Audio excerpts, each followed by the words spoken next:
Actually आमचे पप्पा सापडले अहो. आज सकाळीच परत आलेत ते. अहो त्यांच्याच पॉलिसीचे पैसे द्यायला बोलवलेत ना मला तुम्ही. हा म्हणजे इतके वर्ष ते जिवंत होते.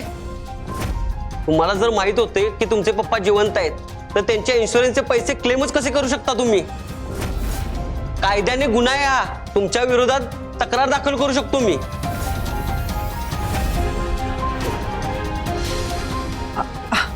अहो नाही साहेब, म्हणजे काय की खरं काय ते आम्हालाच माहित नव्हतं. मग नक्की आता तुम्हाला गरज नाही ना माझी?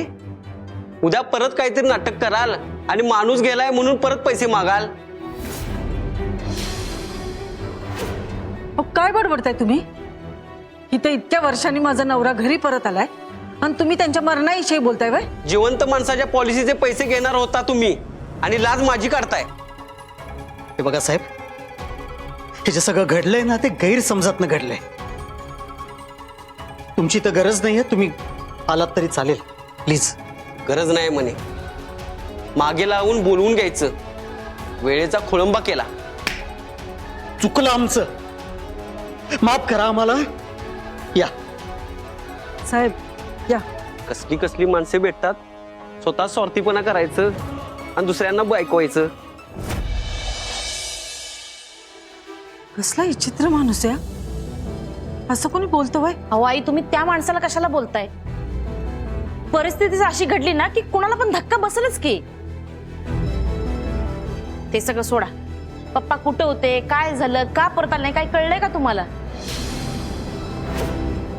दीपा, आधीच एक तर त्यांची तब्येत बरी नाही. ते बरे होईपर्यंत हा विषय घरात नको, कळलं? केतन,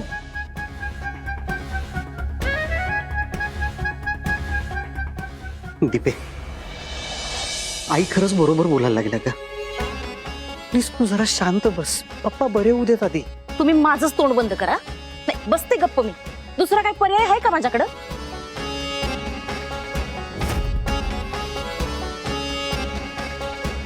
हातात तोंडाशी आलेला घास निघून गेलाय आणि तरी पण मीच गप्प बसायचं.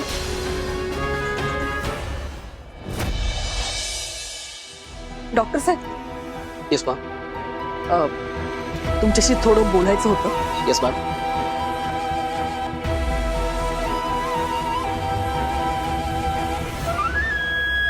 थँक्यू.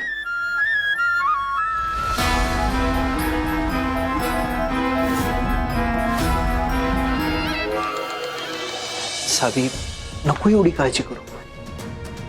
हिरा लवकरच शुद्धीवर येईल. सर, मॅडम, प्लीज बसा तुम्ही. आम्ही पेशंटला मॉनिटर करतोय. Please don't worry.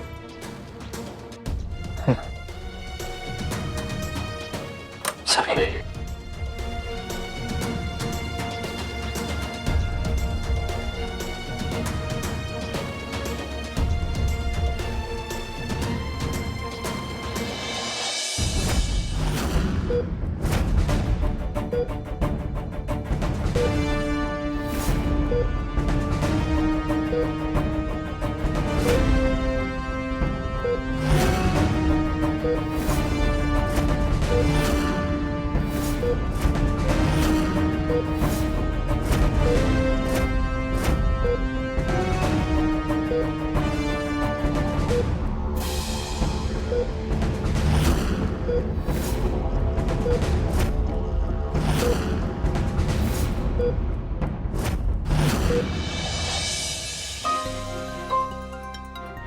I, Savi, coffee घ्या, जरा बरं वाटेल. एकतर सकाळपासून काही खाल्लं सुद्धा नाहीयेस. नाही नको मला धैर्य. सावी, अगं असं करून कसं चालेल बरं? खरंच नको धैर्य. जोपर्यंत इरा माझ्या पप्पांबद्दल जे सांगणार होती ते मला कळत नाही ना, तोपर्यंत माझ्या मनाला चैन नाही पडणार बघा. खरंच नको.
सावी, आता इरा शुद्धीवर आल्यावर कळलंच की सगळं.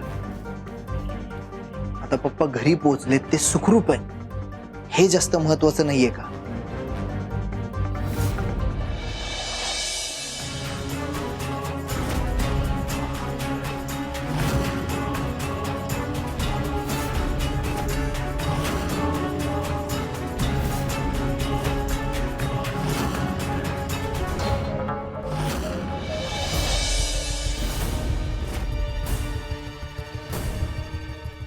काय मग डॉक्टर, कशी वाटली माझी ऍक्टिंग? म्हणजे मी कोमात आहे, मला काहीतरी सिरियस झालंय, यावर विश्वास बसला ना सगळ्यांचा, स्पेशली माझ्या लाडक्या आत्याचा. नाही म्हणजे तिला जरा जास्तच प्रश्न पडतात. हो ना. काही काळजी करू नका, बाहेर सगळे तुमची शुद्धीवर येण्याचीच वाट बघतायत. दामिनी मॅडमनी तर स्पेशली मला रिक्वेस्ट केलीये की तुम्ही शुद्धीवर आलात की मला लगेच कळवा.